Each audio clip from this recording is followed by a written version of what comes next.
Estás escuchando un devocional del reto Mujer Verdadera 365, Nuevo Testamento y Salmos.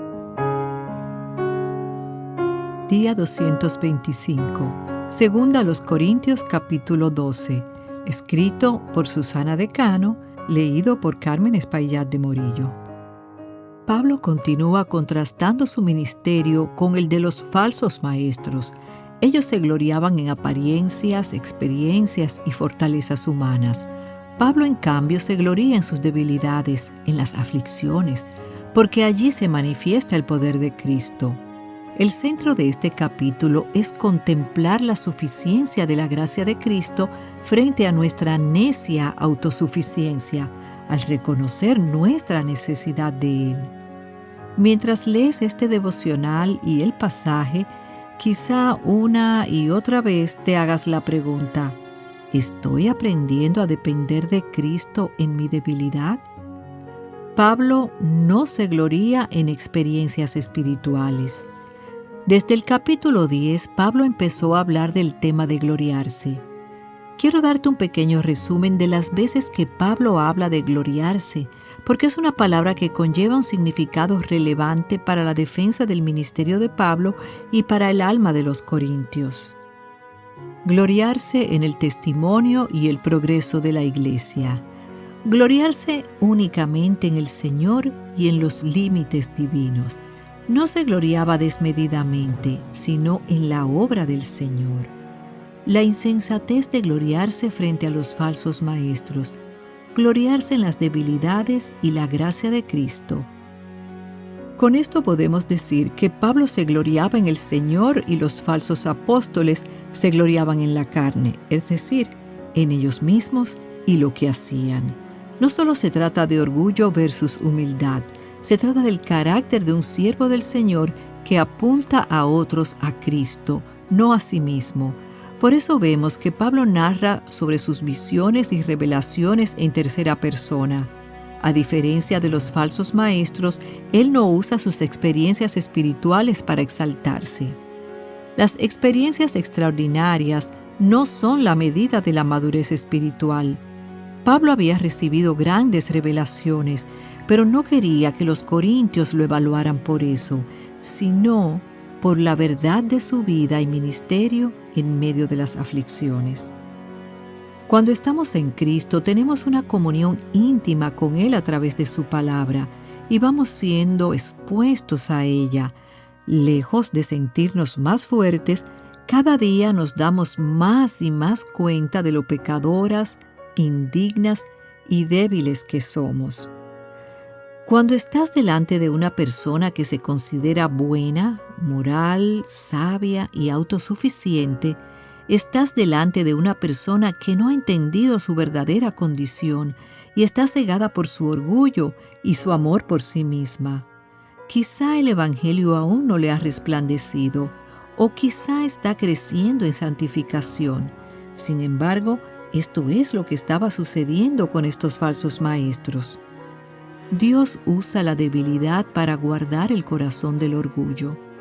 Pablo deja de hablar en tercera persona para referirse de sí mismo, diciendo: «Y dada la extraordinaria grandeza de las revelaciones, por esta razón, para impedir que me enalteciera, me fue dada una espina en la carne, un mensajero de Satanás que me abofetee, para que no me enaltezca». Es increíble este cambio porque en el versículo 7 el apóstol Pablo nos dice que Dios lo santificaría contra el orgullo por amor a su alma, para que no se enalteciera. Como dice el Salmo 138:6, Dios mira al orgulloso de lejos, no hay comunión con él. Nota que el aguijón le fue dado, no es un castigo, sino una herramienta de santificación para que el resultado o el fruto sea humildad, quebrantamiento, dependencia, que es lo que caracteriza a Pablo. No sabemos con certeza qué fue este aguijón, y si Dios lo hubiese querido dejar claro, lo tendríamos escrito en la palabra, pero el foco de atención no es cuál fue el aguijón.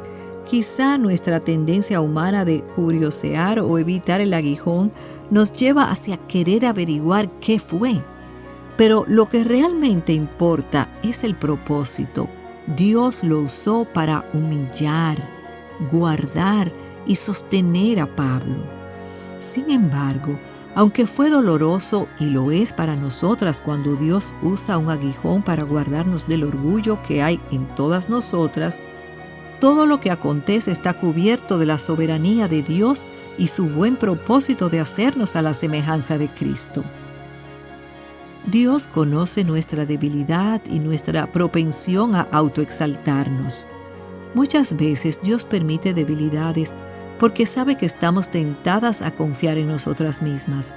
Él permite que luchemos con estas cosas para que descansemos en su gracia y en su fortaleza. Cuando aceptamos y abrazamos nuestra debilidad, podemos descansar en la gracia de Dios, pero cuando luchamos contra ella, queriendo superarla en nuestras fuerzas, éstas se convierten en cargas pesadas para nosotras. Con una mano, Dios da aguijones, pero con la otra, Él da la gracia suficiente para vivir con gozo. Cualquiera que sea la aflicción o la prueba que estés soportando en el presente, amada hermana, asegúrate de que reconoces también la suficiente gracia que Dios provee para tu bien y su gloria. La gracia de Cristo es suficiente. Pablo ha rogado 3 veces a Cristo para que le quitara el aguijón. Y es increíble que esta repetición nos recuerda a nuestro Jesús en el Getsemaní, en Mateo 26, 39 al 42, cuando Él oró diciendo: Padre mío, si es posible, que pase de mí esta copa. Padre mío, si esta copa no puede pasar sin que yo la beba. Porque Jesús tomó esa copa de la ira de Dios, Él puede decirle a Pablo: Te basta mi gracia, pues mi poder se perfecciona en la debilidad. A Pablo le debe bastar la gracia que Cristo le da, y lo mismo es para nosotras. Cristo es aquel cuyo poder se perfecciona en la debilidad. Es el Señor que te sostiene, aun cuando no quita la aflicción. Pablo pidió liberación, pero recibió gracia suficiente para pasarla, porque Dios no siempre quita la aflicción, pero siempre sostiene a los suyos. Nuestra debilidad no impide que Cristo obre, es en ella que Él lo hace. Pablo no ama el sufrimiento, más bien se goza en lo que Cristo muestra a través de Él. El tiempo en presente de «Te basta mi gracia» nos enseña que su gracia divina está disponible en todo tiempo. Dios nunca dejará de suplir gracia en medio de nuestra debilidad. Recuerdo que cuando leí por primera vez los versículos 9 y 10, quedé destrozada y humillada. Por muchos años pensé, como los falsos apóstoles, que el sufrimiento era una señal de castigo de Dios o falta de fe de mi parte. Es decir, el dolor que recibía era punitivo, no correctivo de parte de Dios. Bajo este pensamiento, olvidé que la salvación no es por obras, que he sido justificada por la fe y que estoy siendo santificada por su gracia.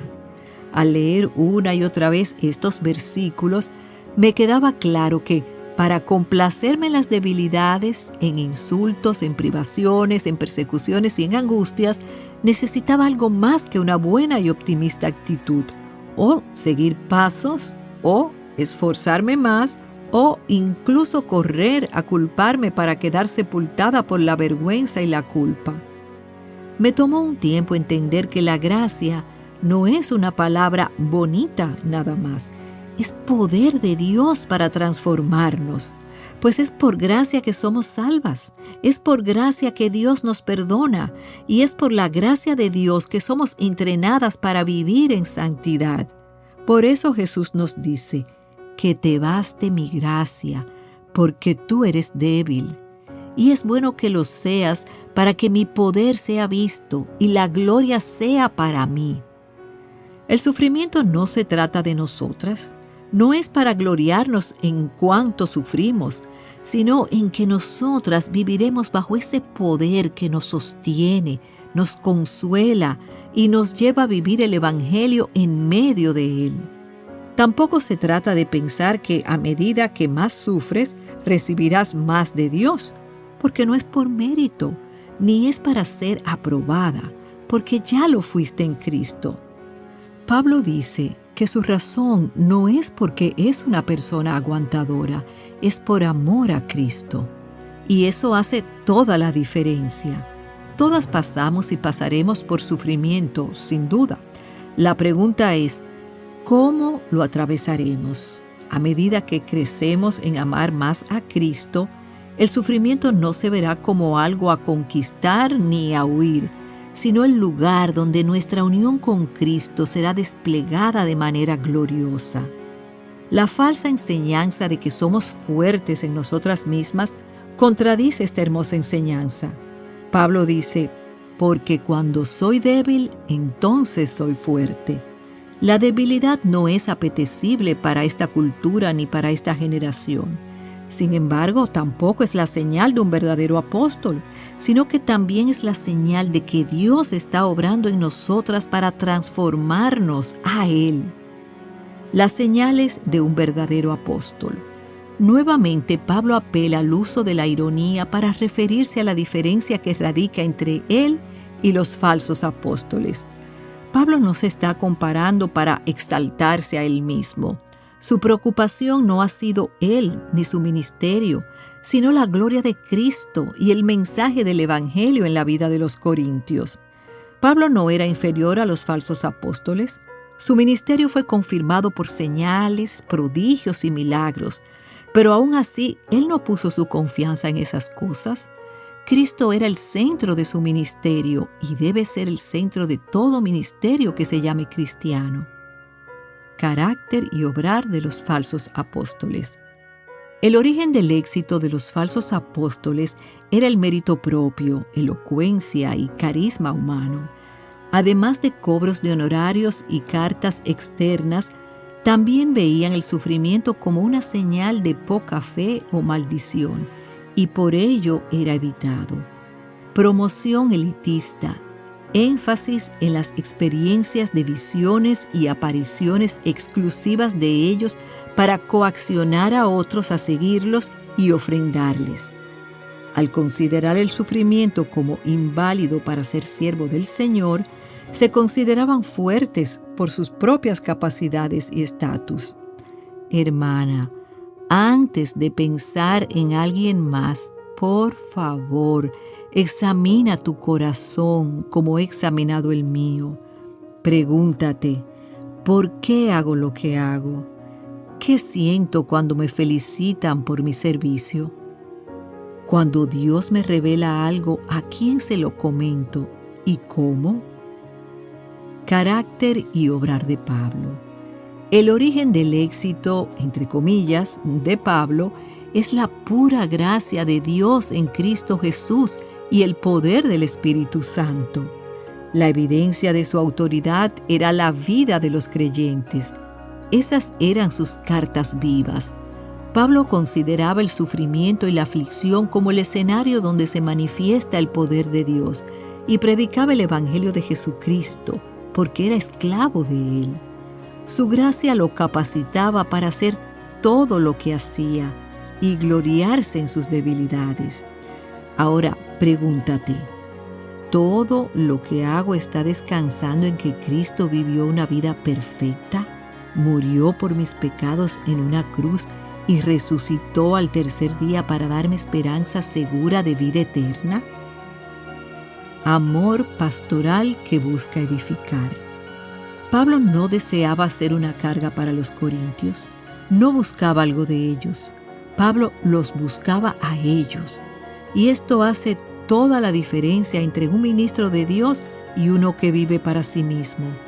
El ministerio verdadero no usa a las personas, las ama y busca su edificación. En los últimos versículos de este capítulo tan enriquecedor, Pablo nos deja ver su preocupación pastoral. Teme encontrar pecado no arrepentido, divisiones, celos, chismes, arrogancia e inmoralidad. Su amor no es permisivo. Desea ver una iglesia restaurada y obediente a Cristo. Pablo dice que estaba listo para ir por tercera vez de la misma manera en que los ha visitado, porque los ama. Pablo dice que soporta las aflicciones por amor de Cristo, y ese amor tan profundo es el que siente por los corintios. Su gran preocupación no es defender su reputación o hacerse ver como mejor que los falsos apóstoles, sino la edificación de la iglesia, para que al visitarla se encontrara con una iglesia fiel, santificada y humilde. ¿Cuánto se duele Pablo por la falta de arrepentimiento? Él sabe que es la herramienta que Dios usa para quebrantar y rendirse a Él. Pablo temía llorar por muchos que habían pecado anteriormente y no se habían arrepentido de la impureza, inmoralidad y sensualidad. Pues, como él dice, todo este tiempo ustedes han estado pensando que nos defendíamos ante ustedes. En realidad, es delante de Dios que hemos estado hablando en Cristo, y todo esto, amados, es para su edificación. ¿Nos dolemos ante la necedad y el pecado de otros lo suficiente para exhortarlos a volverse a Cristo? ¿Defendemos a nuestros pastores que han cuidado de nuestras almas o los desafiamos al buscar otros pastores más populares que ellos? Hermana, somos llamadas al arrepentimiento continuo y a ver a Cristo en todo momento. El sufrimiento tiene la capacidad de sacar lo más feo de nosotras, y eso es bueno, pero es eficaz cuando lo llevamos a Dios para que Él transforme nuestra debilidad para su gloria. Para meditar, ¿cuál sería esa espina en la carne en tu propia vida? Dale gracias a Dios por ella. Cuando somos acusadas o tratadas con injusticia, ¿nos defendemos para nuestro propio beneficio o para la gloria de Cristo? ¿Qué significa gloriarte en tu debilidad para que se pueda ver el poder de Cristo? ¿Cómo descansar en el Evangelio se ve en tu vida en medio de la aflicción? Explora más recursos que te guíen a Cristo y su palabra en avivanuestroscorazones.com.